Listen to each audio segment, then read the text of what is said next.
In this video, we're going to talk about how to use absolute cell references when performing calculations in Excel. So let's say we have these two columns of data and we want to multiply the information in column 1 by column 2. So we can start by selecting cell B5.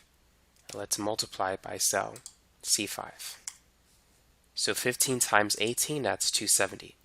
And if we click this button on the right, on the bottom right, and if we extend it, we can multiply the entire column data 1 by the data 2 column.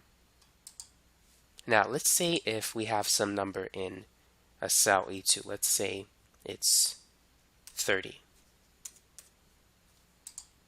and we want to multiply data 1 by 30. So we can type in equal B5 times E2. And so that's 15 times 30, that's 450. But notice what happens if we try to extend it for the entire column. Notice cell D6 doesn't show the value for 28 times 30. So what happened here? What's going on?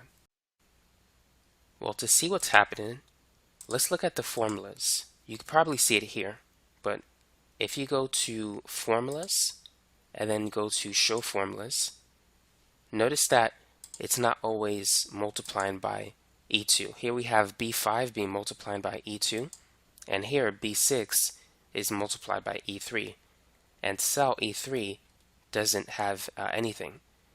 And so what we can see is that all the numbers are changing: E2, E3, E4, E5, E6. So we need to change it from a relative reference to an absolute cell reference. So how can we do that? Now we could change everything to E2, but is there a way that it will always be E2 once we use this button and fill it down to the rest? Well, let's go back to formulas.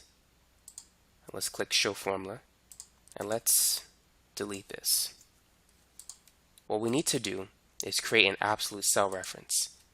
And if you put a $ in front of the letter E and in front of the 2, it's going to lock that cell once we extend it.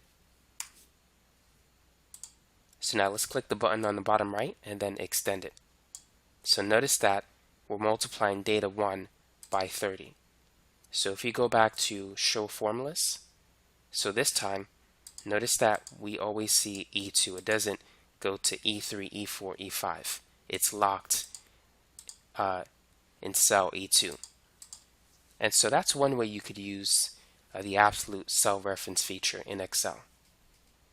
So if you want to multiply by a certain cell, and if you want to extend it without changing that particular cell, you could use the absolute cell reference by putting a $ in front of the E and in front of the 2. If you put it in front of the E, it's going to be locked across columns when you copy it. And if you put it across the 2, it's locked across rows.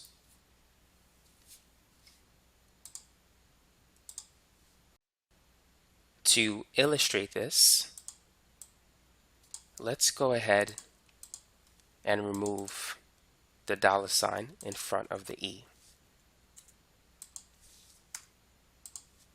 And let's extend it. So notice that it remains E2 as we copy it across rows. So it still worked, it didn't change. Now let's see what's going to happen if we put the $ in front of the E.